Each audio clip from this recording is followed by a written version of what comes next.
এক জগ পানি পান করবে, এক কলসি পান করবে।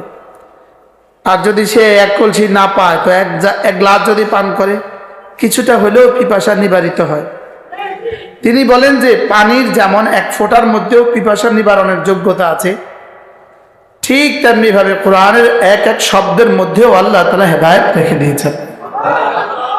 ফয়জুল বারির মধ্যে আল্লামা আনোয়ার শাহ কাশ্মীরি আলাইহিস সালাম লিখছেন, পিপাসিত মানুষ একটু পান করলে যেমন তার পিপাসা কিছুটা নিবারিত হয়, তো তিনি বলেন যে কোরআনে কারীম একটু পড়লেও আল্লাহ তাআলা হেদায়েত দিয়ে দেয়।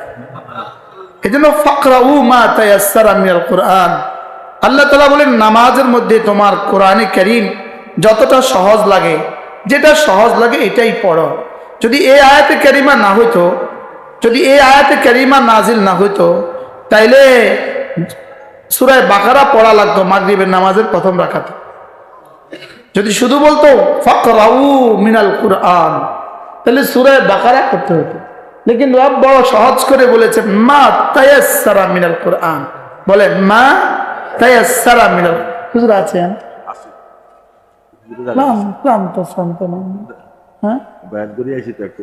না তাহলে আমরা একটু চাইলাম। হ্যাঁ, কোরআনে কারীমের এক জাররা, এক আয়াতের দাম কত? কোরআনে কারীমের এক এক আয়াতের দাম খায়রুম মিম্মা ইয়াজমাউন। সারা পৃথিবীর সমুদয় সমস্ত মানুষ যদি সম্পদ জমা করে যে পরিমাণ একত্রিত হবে, এর চেয়েও কোরআনের এক আয়াতের দাম আল্লাহ তাআলা বলেন শ্রেষ্ঠ। এটা কোনো ভাষায় কোনো শব্দ দিয়ে আমি আপনাকে বুঝাতে পারবো না। এটা আমারই তো বুঝে আসে নাই, আপনার বুঝে আসবে কিভাবে? শুধু বিশ্বাস করা, রব যা বলেছেন সত্য বলেছেন। রব যা বলেছেন কি বলেছেন? কুল বিফাদলিল্লাহি ওয়া বিরহমাতিহি ফাবিযালিকা ফালইফরাহু হুয়া খায়রুম মিম্মা ইয়াজমাউন। রব্বুল আলামিন বলেন আল্লাহর ফজল, আল্লাহর করমে কোরআন। এটা কি জানো? এটা না সারা পৃথিবীর সমুদয় মানুষের, সমস্ত মানুষের সমুদয় সম্পদের চেয়েও শ্রেষ্ঠ। আমাদের বুঝে আসে না, আমাদের বুঝে আসে না, এই জন্য আমরা বুঝি না। এই জন্য আখিরাত মূলত বুঝে আসার বিষয় না, আখিরাত হলো ইয়াকিনের বিষয়। আখিরাত কিসের বিষয় বলেন? এটা হলো শুধুই বিশ্বাসের বিষয়।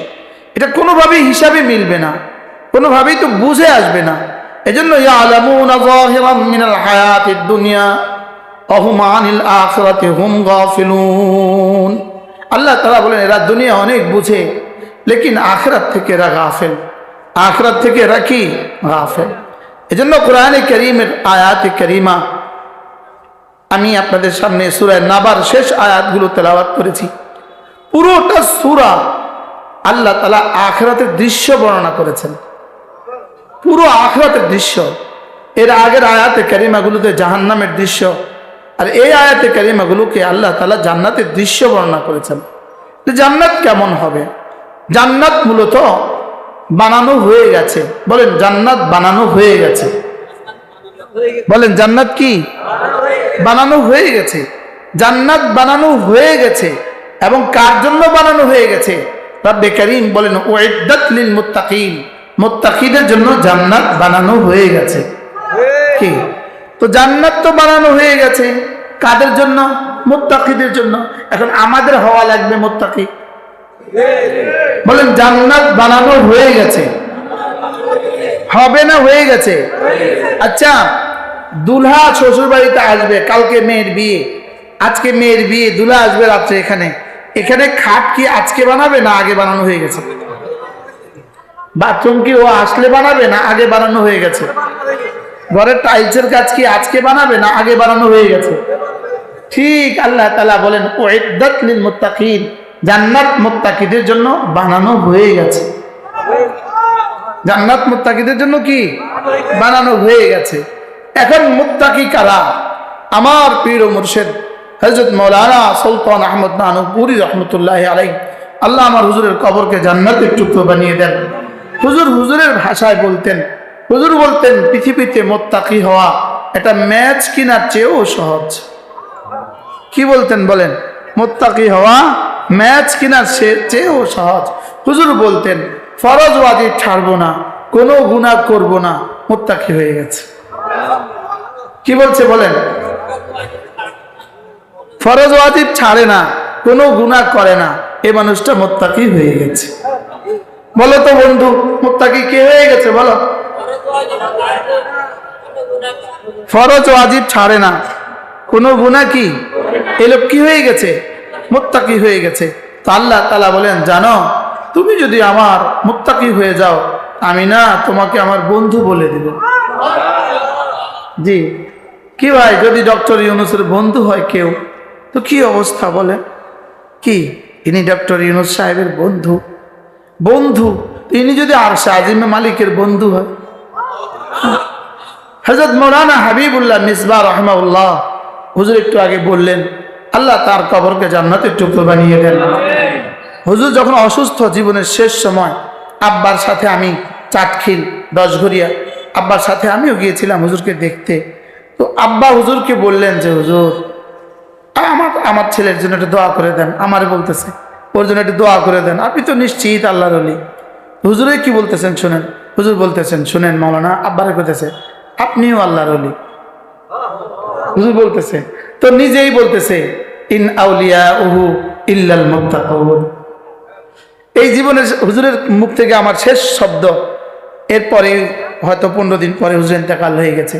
হুজুর বলেন যে ইন আউলিয়াউহু ইল্লাল মুত্তাকুন, যে আল মুত্তাকি যারা সকলেই আল্লাহ তাআলার বন্ধু। তাহলে রিকশাওয়ালাও মুত্তাকি হইতে পারে, সিএনজিওয়ালাও মুত্তাকি হইতে পারে। মুত্তাকি হইলে শুধু দুটো কাজ, এক নম্বরে হলো ফরজ ওয়াজিব ছাড়বে না, 2 নম্বরে হলো কোনো গুনাহ করবে না। বলেন সহজ না কঠিন?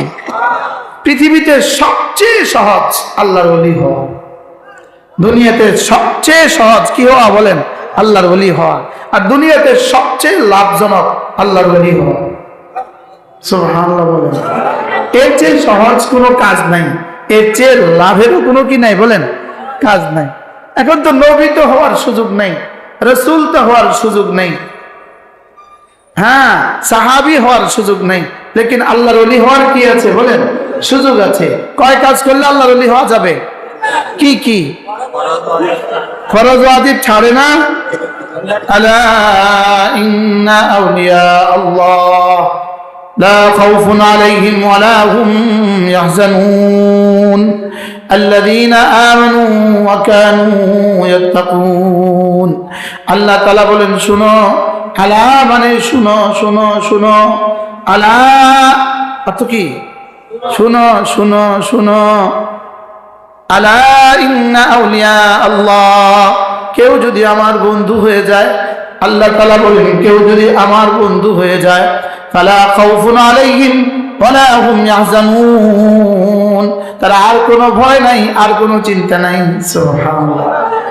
আমার করাচির হযরত মাওলানা শাহ হাকিম মোহাম্মদ আখতার রাহিমাহুল্লাহ তাআলা তিনি বলতেন, এটা হলো আল্লাহ তাআলার পক্ষ থেকে বাদশাহী পয়গাম।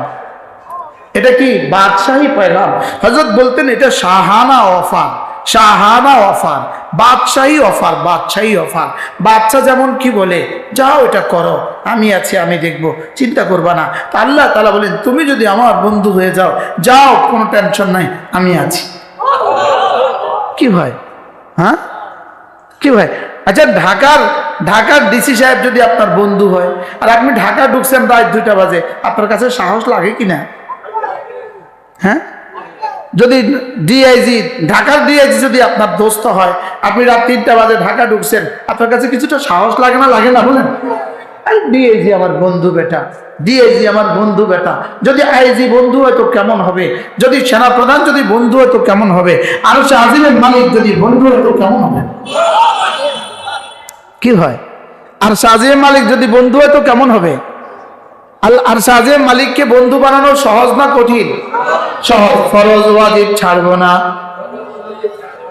কোনো গুনাহ করব না, ফরজ ওয়াজিব ছাড়বো না, কোনো সুন্নত ছাড়বো না, কোনো নফল ছাড়বো না, কোনো গুনাহ করব না।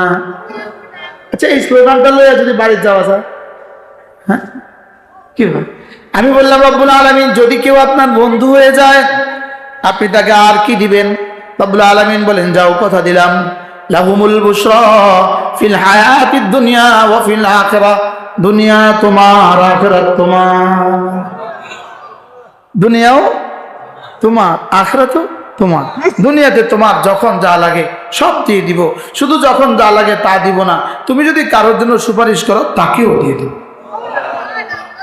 লাহুমুল বুশরা ফিল হায়াতিদ দুনিয়া ওয়া ফিল আখিরাহ, দুনিয়াতেও তোমার জন্য সুসংবাদ, আখিরাতেও সুসংবাদ।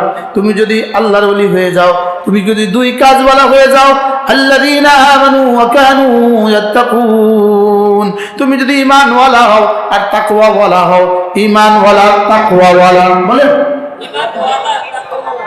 তাক না বুঝলে আবার বুঝতো না, তাকওয়াওয়ালা বলেন।